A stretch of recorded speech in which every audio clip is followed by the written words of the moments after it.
serving with several of your members here down on the mission trip in New Orleans, and man, it was such a blessing to be able to go down there and actually be on the other side of the street for once. My story, I was raised in church all my life. My father was a Southern Baptist minister for 39 years. I sat in the church pews and seats every Sunday morning, every Sunday night, every Wednesday night. I could carry on conversations about the Bible. I could talk to you about anything you wanted to talk about in the Bible. I had all kind of knowledge about the Bible.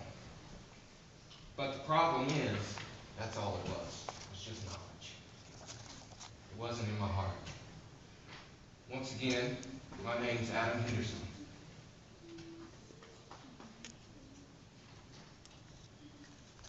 Sorry, I get very emotional when I talk about what the Lord's done in my life. My Missouri Department of Corrections identification number is 1204827. See, I haven't always been the man that I stand before you as today.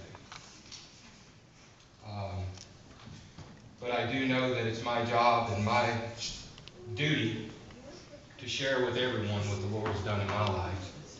Maybe it can touch your hearts when I've explained to you what all He's done with me. I've got a short little message that I'm going to give with you guys after I'm done with the part of my testimony. And I know you guys are probably looking at your watches and saying, wait a minute, testimony and a message, but I'm going to talk really fast, I promise. Because if there's anybody that's ready to go get something to eat, trust me, it's me. I have a healthy appetite and a hearty one at that. It makes me think a couple of weeks ago, I was out to eat with Mr. Jack and Miss Becky. The Lord has blessed me tremendously by putting them in my life. And we went out to this restaurant, and I can't remember exactly how he said it to me, but Mr. Jack leaned over to me and he said, "Now, son, when you get to that green countertop, stop eating." So if there's anybody that's wanting to go out and get something to eat, trust me, it's always me. But what I want to do is just kind of share with you what all I've been through in my life. Like I said, I grew up in church, and I had all kind of knowledge and things of the Bible, but my problem was that it was all here. And none of it was here. See, because that's where it counts. It's here. Because when it's here, it reflects in your life. And everybody knows it by your actions. So I kind of want to tell you what led up to me bringing the Lord here. It was in 2011 when I finally asked the Lord into my life. As a matter of fact, there's a lot of people in this room that if you'd have knew me 3.5, 4 years ago, you would have turned your eye to me, you would have turned away from me, and you definitely would not have wanted to sit down and have a sociable conversation with me, because I was a wretch. I was crude, So it kind of leads up. I had this problem with addiction. I have a spinal condition known as spinal stenosis. My spinal cavity is closing down on my spinal cord. And I've had several major back operations. And it wasn't until after my second one in 2007 that Satan saw his opportunity to take complete control of my life. Within 6 months after I had my last back surgery, I was severely addicted to pharmaceutical medicine known as Oxycontin, which is pharmaceutical heroin. And it destroyed my life, or I thought it did. It's a miracle that I'm even here today to be able to speak about it. I could sit here and tell you opportunity after opportunity why I shouldn't be alive. But I now know that I'm alive because God wanted me alive. Amen. And for me to be able to speak what He's done in my life. So I was sent to do a 120, which is a treatment program in prison. And I got out, and everything was, I was like patting myself on the back. Hey, you made it through this. Good job. Keep going. So I was put myself back in school, was back in school, and the whole time still patting myself on the back. Good job, Adam, you're doing what you're supposed to be doing. And then I slipped up one time. I left that one person back in my life. And that was about in, let's see, that was in May. No, actually it was in April. It was in April. By July 6th of that month, which is just of that year, just a few months later, I was on the run. And it just, one thing led to another, one thing led to another, one thing led to another. And I just found myself doing things that I never even imagined that I would do. And it all come to a head one night. At this time, I had, I believe it was 12 or 13 felony warrants for my arrest. And I was down this resort in the Branson area with some people that I called friends. And by this time, I had transgressed all the way over into manufacturing of methamphetamine. And someone called in, and I was leaving, and they were there waiting on me. And so we pulled out, and as soon as I pulled out in my car, of course the lights went on, and it was on from there. Now, at this time, I had been up probably for about, I don't know, I'm going to say somewhere between 15 and 17 days straight. Not an ounce of sleep. And so, when they pulled us over, I had this idea, well, I've got to get away, I've got to get away, I've got to get away. So that's what I did. I tried to get away. And the only thing that I could see my way out was to swim across the cove of Table Rock Lake. So that's what I attempted to do. I got out into the middle of the lake and I started to drown. I had no energy whatsoever. I couldn't lift my arms, I couldn't lift my legs. I started panicking because I knew that I was fixing to die. And I was able to come to the top for one breath of air. And I just cried out, God, please help me. And I just had this peace come all over my body. I can't explain it. All I know is the next thing I know, I'm about 75 to 100 yards on the shore on the other side. And I know how I got there. He led me there. Wasn't nothing that I did. Nothing at all. I got away that night. And I called my father the next morning. And I was like, Dad, I need your help.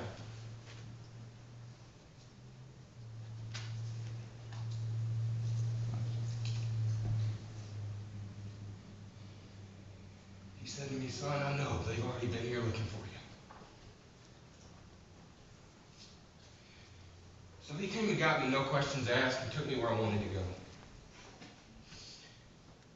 And he told me that morning, it's the first time he had ever said this to me in my entire life.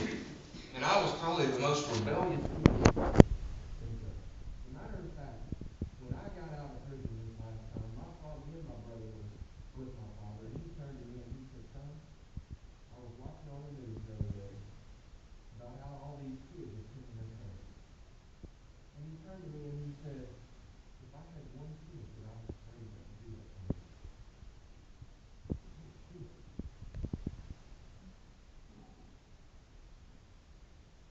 So that can tell you how rebellious I was. He looked over to me and he said, son, he said, I've known you to run from God. He said, but I want to tell you something. He said, when your mother was 8 months pregnant with you, I saw her go to the aisle. And we dedicated your life to the Lord. And he said, son, God's got new plans for you. And he's going to reveal them to you one day. He said he's going to put you in a corner one day, and you're going to have no choice but to turn. And little did he know, I had left that corner and opened for him. So he dropped me off somewhere, and I was, like I said, on the run. By this time, I had worked my way. I had top 10 most wanted in the state of Missouri. I called my birthday's the 29th. This happened on the 26th. So I called my mother just to let her know that I'm all right on the 29th. I didn't get anything else.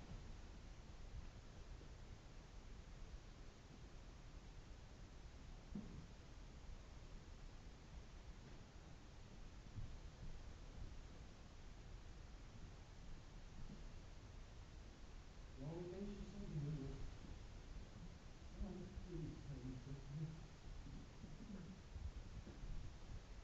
Have posters of you up in the door. You ain't got a reward."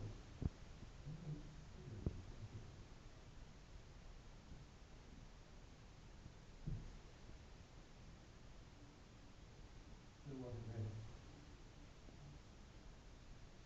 That was on the 29th. By September 7th, I had gotten away 11 times on foot from the And when they finally caught me, I turned to the officer when I sat down in that police car and I said, "You have no idea the weight that this is." And he turned to me and he said, "Adam, yes I do." He said, "I've been there all 11 times for you things."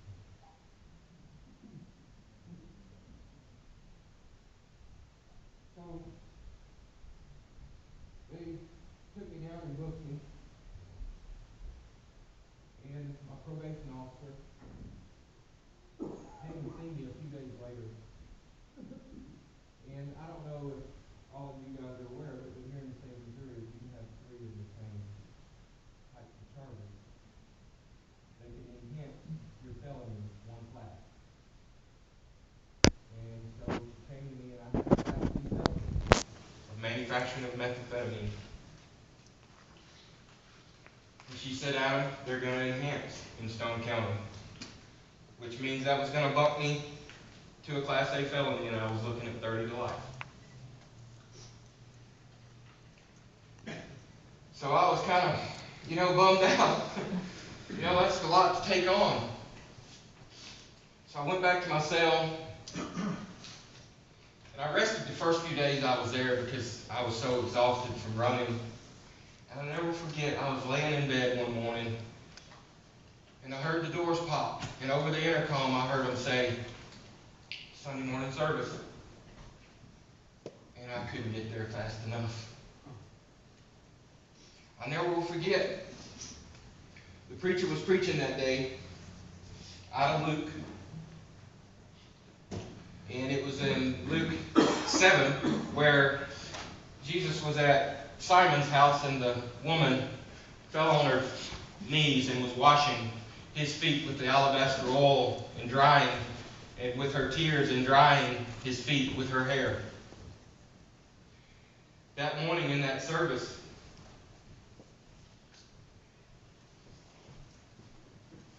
the Lord revealed all my sin to me. And I felt like he was standing right there before me. And it was my tears washing his feet. And I couldn't wait for the pastor to get done because I couldn't get down there fast enough. So on that day, I asked the Lord into my life. I never will forget. I went to him afterwards and I said, "Why in the world would the Lord call me to him now when my life's over?" I remember like it was yesterday. He turned to me and said, "Adam, your life's not over. It's just began." And I went back to my cell and I buried myself in my Bible. I couldn't get enough of it. All this energy and things that I had out there in the world for worldly things, the Lord just reversed that right around to where I was seeking his word like I was seeking everything in the world before that.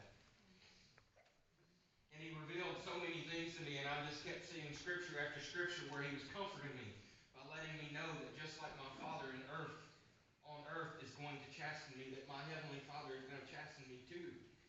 And that just like what I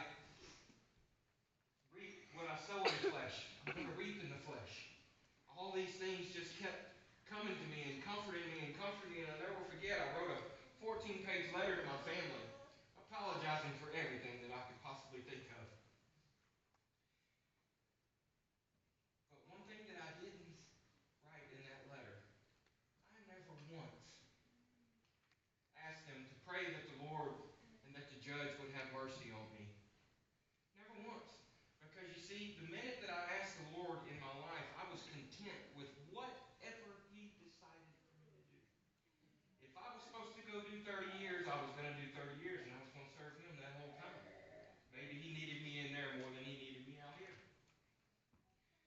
And I wasn't asking them to pray for me in situations like that, but I was asking them to pray for me because Satan was going to attack me every chance he could, because he just lost a general in his army. And I was fixing to come out and fight him with everything I could. So they sent me off to prison, and I still had to come down and face this 30 to life charge. They finally came and got me. Throughout this whole time, I was spending all my time studying and everything. When I was at Fulton, I was there actually for 8 months. You're in your cell for 23 hours a day. You get out 2 hours a day, so I had lots of time to study. And so that's what I did. I actually got to spend some time there with one of my brothers, the brother that actually introduced this lifestyle to me. And I had talked with I'd been going to every church service that I could go to. And so I talked with the pastor that was doing the Wednesday night service, and I asked him, I said, next Wednesday I'd like to share if that's all right. So I did.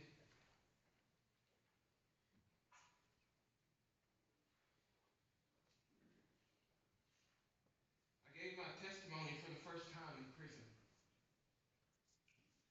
And 18 people came to know the Lord that night.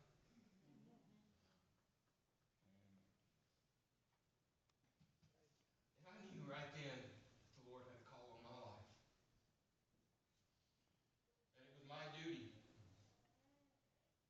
to share with people what I've been through and what He's done for me. You see, because I feel like I owe it.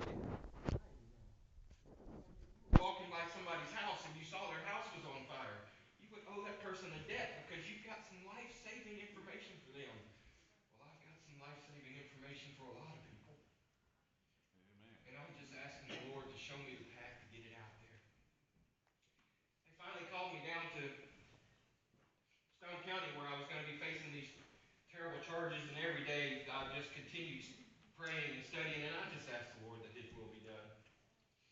Not what I wanted, but what He wanted, because I knew His plan was way more important for me than what I had. Because let's face it, I had tried to live my life for 32 years, and it was a complete disaster. So I knew it was time to let Him lead my life. So I turned it all over to Him. I'll never forget when they called me over the intercom to come to court. I went into my cell and I said, Lord, I know what You have planned is going to come through. So I just ask that Your will be done. And I went up into the courtroom, and the judge said to me, Mr. Henderson, here's your counsel. And I said, I don't need counsel. I don't need a lawyer. I said, I'm guilty for everything this court has to offer me, and I deserve whatever you guys give me. He said, well, I'd have to advise you against that. And I said, I understand, but I said, I would like a chance to speak with the prosecutor. So I went and spoke to him, and I said, Mr. Selby, I know you have no reason to believe me when I tell you this. I said, but I am not the same person that you guys chased across that lake that night. I said, all I ask is for you to give me an opportunity to show that, to prove that. And he said to me, well, Adam, honestly, I was wanting and seeking 30 to life. I said, I know you have every right to give it to me. I said, but just give me a chance to prove to you that I'm not that person. And he said, I'll tell you what, he's like, let me go home tonight and think about it and pray about it. And I said, I'll do the same. I went back to my cell, prayed all night. I'll never forget that next morning. I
15:10.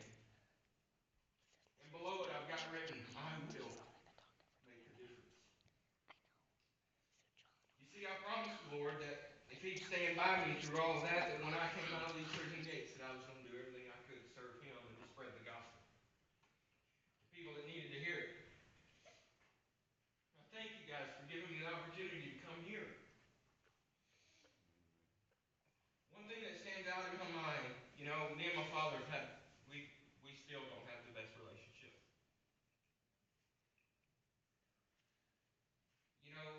Some of the actions and things that took place in our home is part of the reason why I went the opposite direction, I believe.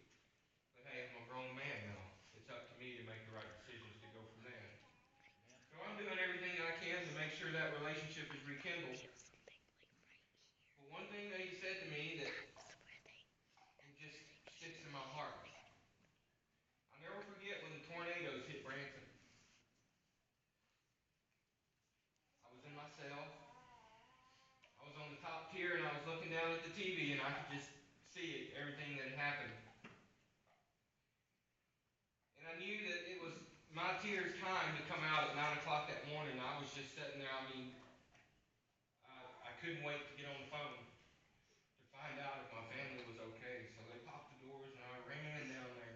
And I got on the phone and I put in all the information that it takes to make a call from one of those places. You almost have to have a notebook to keep everything written down when you go to make a phone call. You got to put in so many numbers. But I never forget, he answered the phone and I was like, man, Dad, I'm just so relieved. And he's like, well, why, son? I was like, I was watching the news.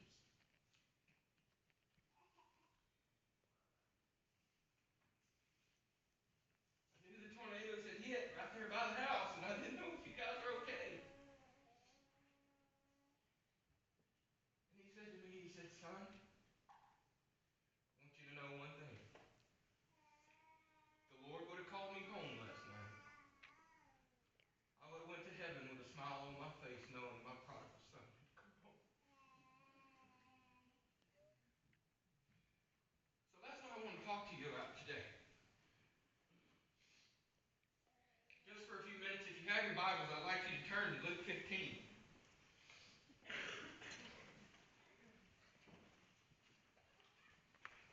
I know my time is short, so I'm going to talk really fast. But the Lord has laid something on my heart, and I feel like it's His will for you guys to hear it. And I just hope that you guys will be patient with me. If you're there, Luke 15, the parable of the lost son, starts in verse 11. A certain man had 2 sons, and the younger of them said to his father, Father, give me the portion of the goods that falls to me. So he divided to them his livelihood, and not many days after, the younger son gathered it all together, journeyed to a far country, and there wasted his possessions with prodigal living. But when he had spent all there, arose a severe famine in that land, and he began to be in want. Then he went and joined himself to a citizen of that country, and he sent him into his fields to feed swine. And he would gladly have filled his stomach with the pods that the swine ate, and no one gave him anything. But when he came to himself, he said, How many of my father's servants have bread enough to spare, and I perish with hunger? I will arise and go to my father, and I will say to him, Father, I have sinned against heaven and before you. I am no longer worthy to be called your son. Make me like one of your hired servants. And he arose and came to his father, but when he was still a great way off, his father saw him and had compassion and ran, and fell on his neck and kissed him. And the son said to him, Father, I have sinned against heaven and in your sight, and am no longer worthy to be called your son. But the father said to his servants, Bring out the best robe, and put it on him, and put a ring on his hand and sandals on his feet, and bring the fattened calf here, and kill it, and let us eat, and be merry.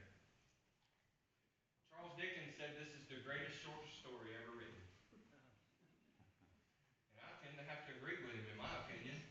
What stands out to me about this story is it's such an accurate description of what many of us in this room have already went through in our lives, and others who are going through it currently.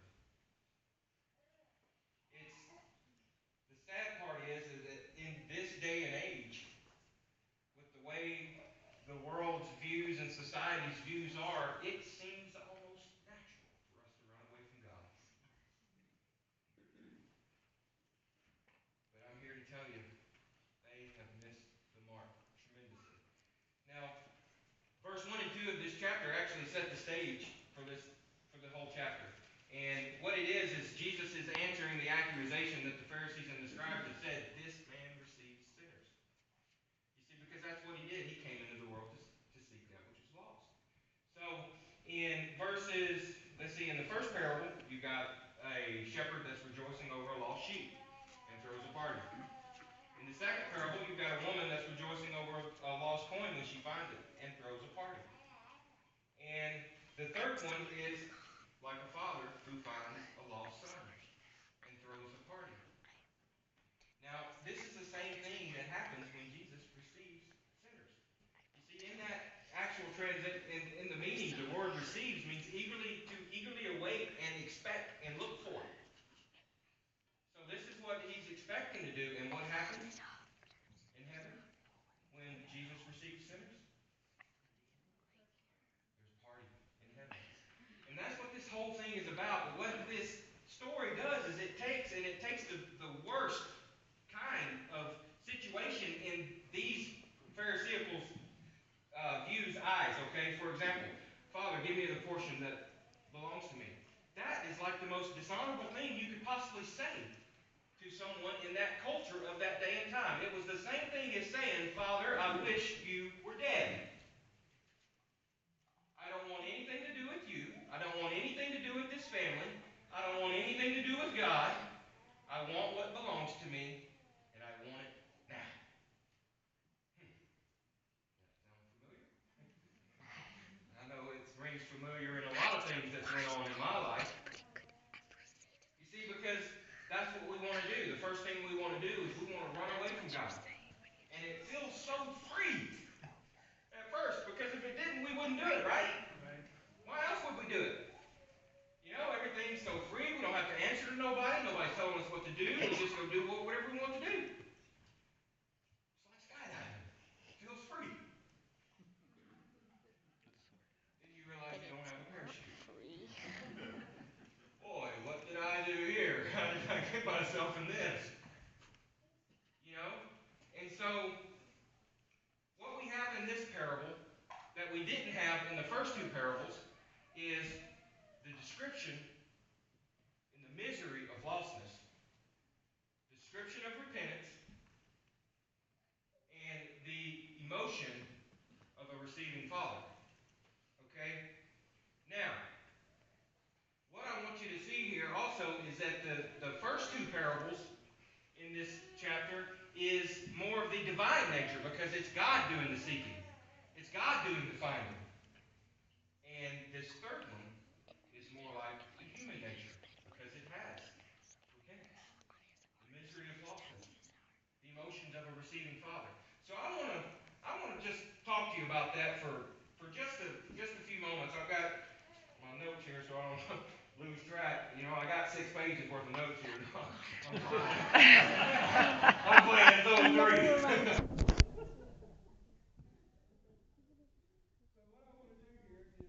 First of all, I want to talk to you about the description of the misery of lostness.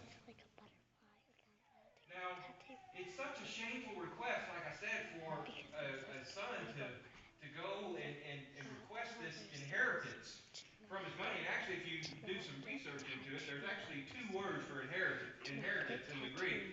And this one that he actually used is just the assets, the goods, the money. He didn't want anything to do with anything else. He just wanted to take what he could get and go. So that's what his father did. And at this point, the Pharisees, when Jesus was explaining this story, if they were standing on anything, they fell off. Because this was just like, what? You know, you're supposed to slap him when he says something like that. You know, it's a rebuke. You shouldn't do this. But it's just like our Father in heaven, who accepts rejected love when we run away from him. That's what we're doing here. Okay? That's what I want you to see in this story. This is a story. And this person that this is portraying is our true Father in heaven. The one that I've seen on this slide. You know, I leaned over to Tracy when I was like, man, that falls right in with my message.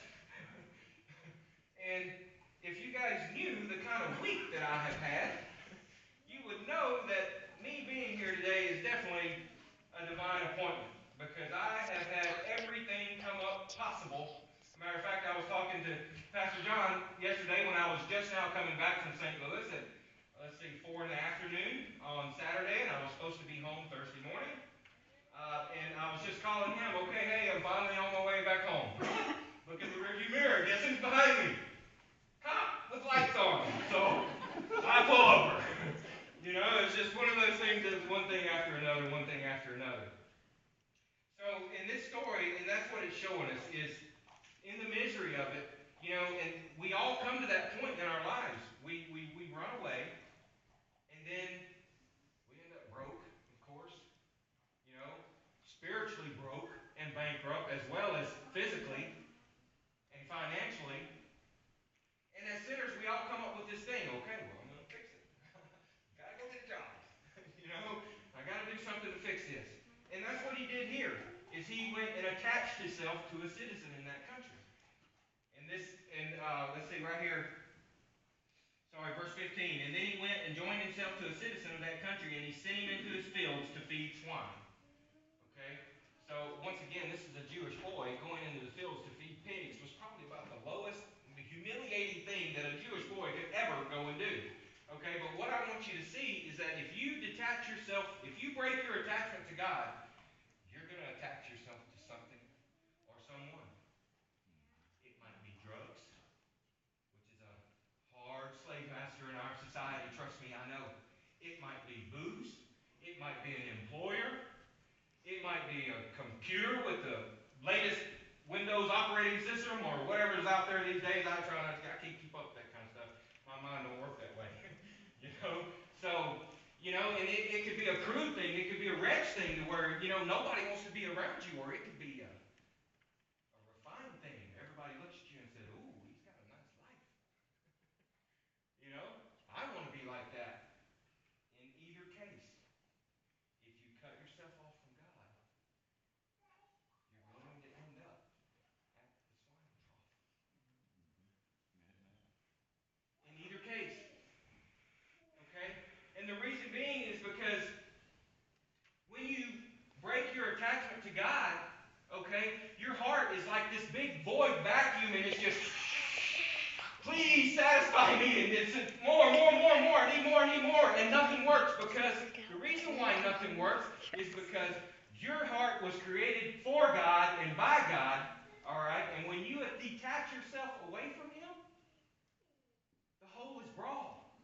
You try to fill it with everything that you can, and nothing works. The only thing that's going to fill that hole is a relationship with Him. Trust me. Amen. I know I'm a first-hand person on it, okay? I tried to fill it with criminality, with drugs, with everything, and nothing worked. I was always trying to find that one thing that, man, made me feel whole, made me feel like something. Nothing worked. You know why? Because that spot's reserved for Him, and He's the only one that can fill it. Amen. And let's see, right here, verse 15 describes just how bad of a situation he was in. And then in 16 he said, and he would have gladly filled his stomach with the pods that the swine ate, and no one gave him anything. It doesn't matter if you have $9 billion or you live in a cardboard box on Main Street here in Sedalia. If you break your attachment to God, you're going to be in the swine trough.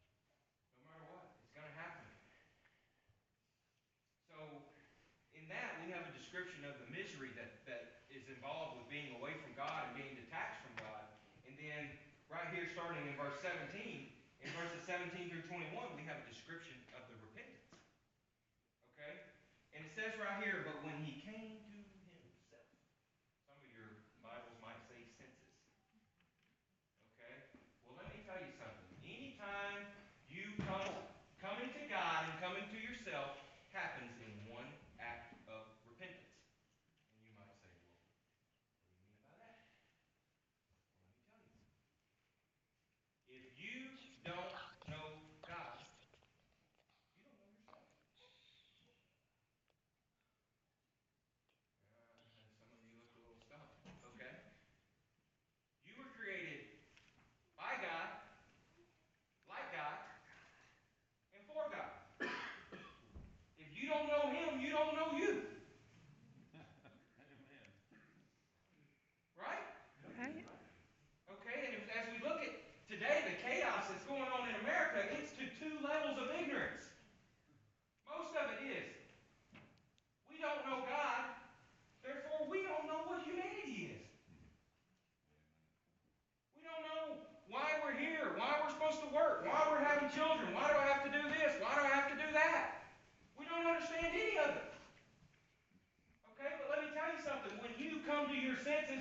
come to yourself, you realize that you're here to glorify God, and you stop asking why, and you fall on your knees and you say, what? What is your will? Show me. And that's why our society is in such a mess today. You know, I can remember when I was a kid, prayer and all that and all this stuff happened in school daily. Now you got lawsuits over it. Our money forever has said, in God we trust, and now they're talking about taking it off. If this society would quit turning to the government to help them and fall on their knees and start praying to the Lord and asking what His will is in all these situations, I guarantee you we would be in a lot different situation than we're in right now. Amen. Oh, yeah. But it doesn't seem that the natural thing is to turn and run away from God the way the world is built today. And we just keep going farther, farther, and farther, and farther into it. Repentance is the awakening to the fact that you were made by God, like God, for God. Repentance is awakening to the fact that you're here to glorify Him. And when you look at that and you see that, your heart will tremble of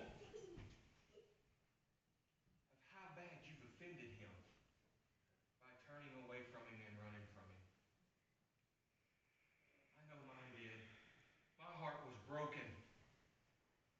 I mean, it was broken when I realized the misery and the pain that I had caused to a loving Father that was there for me anytime. All I had to do was turn to Him, but guess what? I didn't want to because I was too busy wanting to do what I wanted to do to be free, or what I thought was free. Ended me up incarcerated, which doesn't seem too free to me, but at that time I guess it did. So, and right here in verse 19, or actually in verse 18, this right here is where a lot of us make mistakes. And we think, okay, it says, I will arise and go to my father and will say to him, Father, I have sinned against heaven and before you, and I am no longer worthy to be called your son. Make me like a hired servant. A lot of people say at this point, well, if I've blown it as a son, I can make it as a slave. I mean, it really almost just about says that right there, right? So that also falls into what the Pharisees and the Jews of this time was when you offended God, you worked to reconcile with Him. And I don't know about you, but I know that all in this Bible that it says that my works are as filthy rags. So we all, some of us get kind of twisted there, and a lot of us think, okay, well, I got to clean myself up. If I'm going to come to Him, I got to do this first. Let me tell you, if you're sitting here today feeling that you need to clean yourself up to come to God another 50 years, if you're still living at that time, you're going to be doing the same thing. Because when we come to God, we can never clean ourselves up enough. Because we are not worthy of anything that He has to give us. We're not worthy of any of it. That's why it's called grace. Right? When we finally come to understand that, it's like, ooh, it kind of gives you a little tickle right there. Makes you feel good. I know it did me. I know that I'm getting real close on time here, so there's 6 things in closing that I want you guys to look at. Okay? 6 things. If you're sitting here, you're either a Christian or you're not. Okay? And what I want you to do, if you're not a Christian, I want you to see how the Lord's waiting to receive you. And if you are a Christian, I want you to see how He feels about you now still. And as you continue to come through the gospel, He will continue, to feel that way about you. So, and another thing, all you Christians, and I say this to myself, I say this to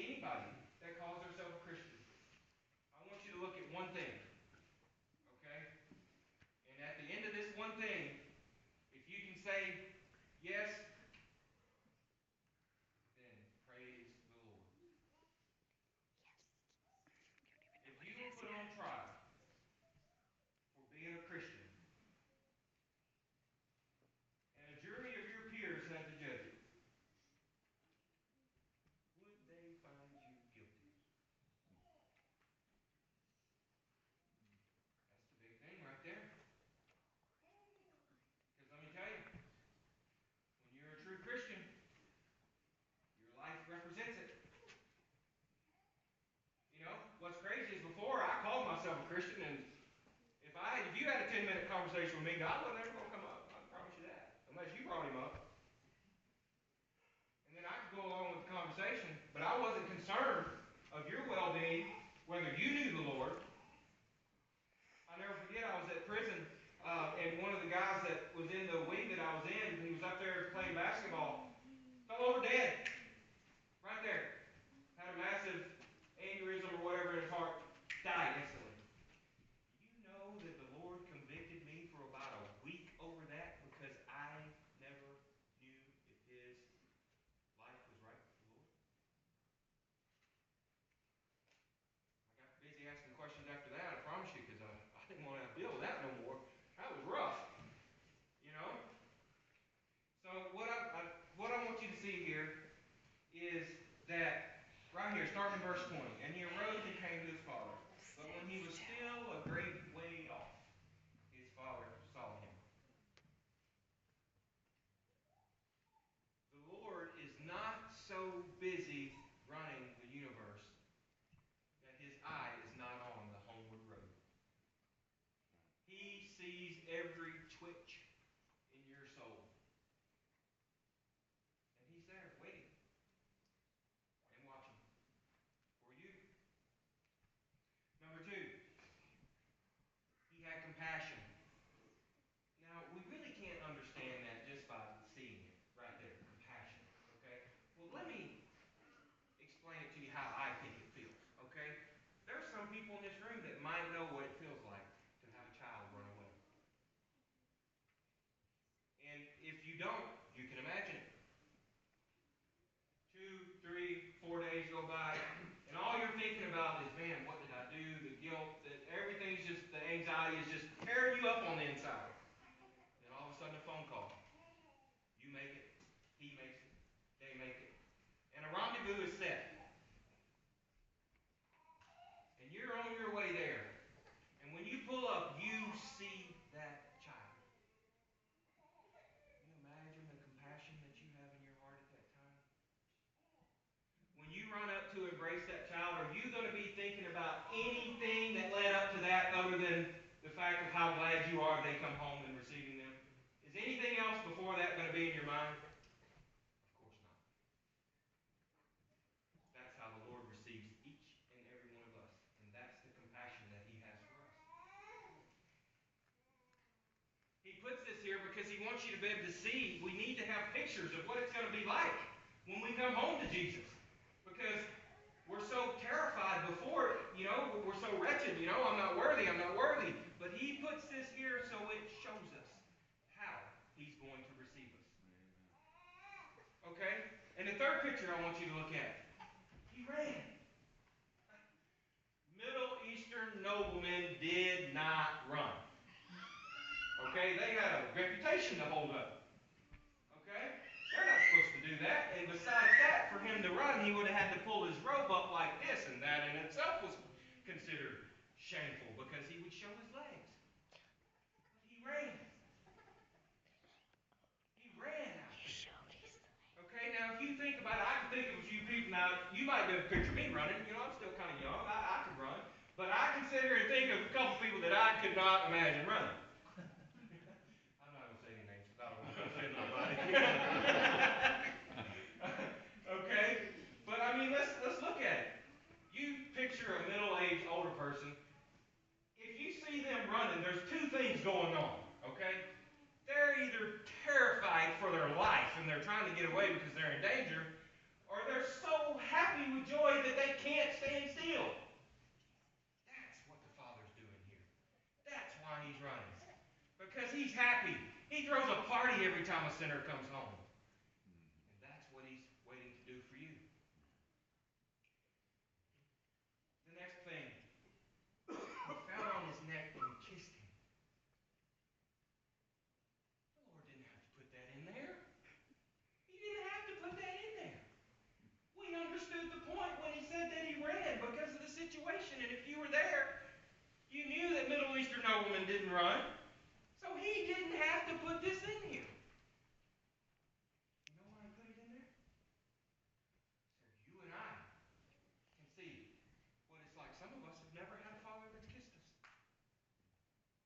And some of us have fathers that's kissed us in all the wrong ways. He wants you to see how pure love is and what it's like.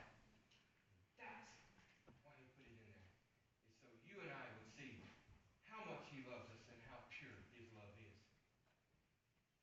Moving on. Number 5. Bring out the best robe and put it on him. He had an elder son. The best robe was supposed to be for his elder son. When he got married, that was about the best thing that could happen in that village or in that town or in that father's life. His son would get married, and he would give him that robe. But he gave him the best robe. You know why he did that? Because he wanted to let him know that he wasn't a second-class son. He was a first-class son. He wasn't a slave. He was the son of all sons. And that's how he receives you and I. Amen. Once we're in his kingdom and his eternity, we will be sons and daughters forever. Amen. Of the best kind. The fatted calf. It's the party that happens in heaven every time one of us come home. You know, there's a lot of us that are needing to come home from something. Everybody in this room probably has something they need to come home from. Whether it be sin, an alienated relationship, there is something that we need to come home from. We've got something in our lives that is a burden on us. We just are too afraid to turn it over. It's wearing us down. You know, I got a scripture for that. We covered it this morning in the hymnal verse, page 26. Matthew 11:28-30. Come to me, all you who labor and are heavy laden, and I will give you rest. Take my yoke upon you and learn from me, for I am gentle and lowly in heart, and you will find rest for your souls.